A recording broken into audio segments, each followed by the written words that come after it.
24 વસ્તુ ₹14,880 ખરીદવામાં આવી અને ₹18,480 વેચવામાં આવી. વસ્તુ દીઠ અંદાજિત નફાની ટકાવારી કેટલી હતી?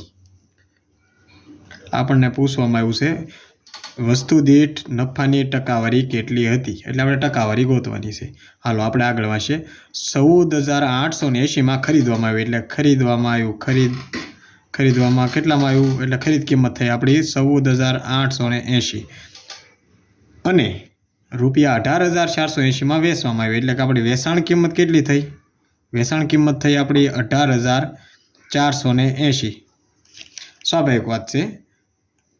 આ આપણે 14,000માં 18,000માં, એટલે મતલબ કે આપણે આમાં પ્રોફિટ થયું છે. આપણે વેચી છે ઊંચી કિંમતે 14,880 ખરીદી હતી અને 18,480 વેચી, એટલે આપણે પ્રોફિટ થયું છે. એટલે આપણે નફાની ટકાવારી ગોતવાની છે, કેટલા ટકા પ્રોફિટ થયું ગોતવાનું છે. તો આપણે આનો ડિફરન્ટ લઈએ. 18,480 માંથી આપણે ખરીદ કિંમત બાદ કરીએ એટલે આપણે કેટલા રૂપિયા પ્રોફિટ થયું આપણને મળી જાય 0,0,863.